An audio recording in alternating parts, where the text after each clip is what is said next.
ये बुक तो दीवार में एक खिड़की रहती थी।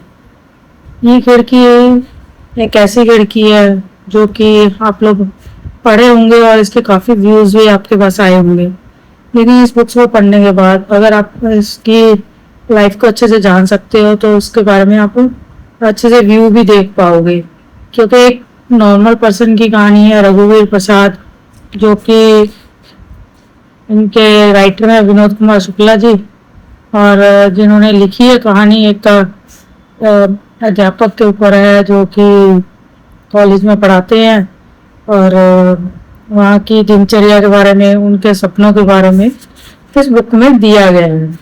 लेकिन आपने देखा होगा कि रघुवीर प्रसाद जी ने जो कुछ अपनी लाइफ में एक्सपीरियंस किया, यानी कि जैसे उन्होंने इस बुक में लिखा है कि वो किस तरह से अपनी लाइफ में अकेले रह रहे थे, फिर उनकी शादी हुई है, शादी के बाद बीवी को उनके घर वाले छोड़ के गए हैं, और बीवी ने एक घर संसार बसाया जिसमें उन्होंने छोटी छोटी समस्याएं जो घर की होती हैं वो सब उन्होंने इसमें डिसाइड किया कि ये चीज़ें होनी चाहिए।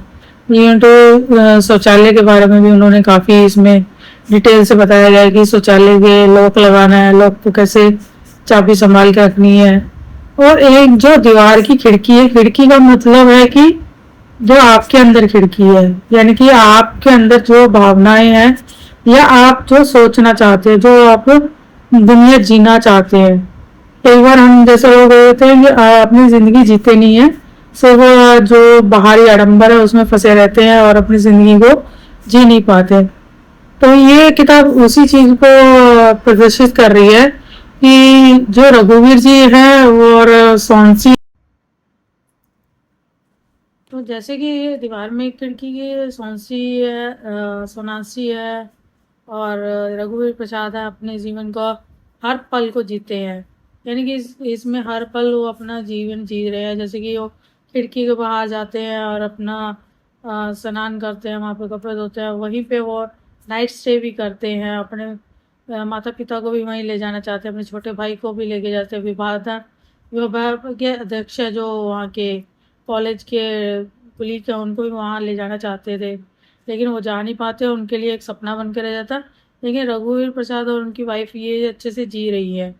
तो इस तरह की छोटी छोटी घटनाएं हैं। एक उनका जो मेन है कि हाँ, वो अपने हाथी को भी वहाँ ले जाना चाहते हैं। सबसे बड़ी फनी बात है कि वो जो उनका काल्पनिक है, और जिस पे वो बैठ के कॉलेज जाते थे, और उस हाथी को भी कहते हैं कि हम खिड़की के बाहर ले जाएंगे। मतलब खिड़की के बाहर एक हाथी को कैसे ले जाया जा सकता है, ये उनके सपना है जिसको वो पूरा करना चाहते हैं। फिर एक वो अपने जो साइकिल लेके आते हैं कॉलेज से, उसको भी हमने वहाँ लेके जाना है, उस साइड लेके जाना है।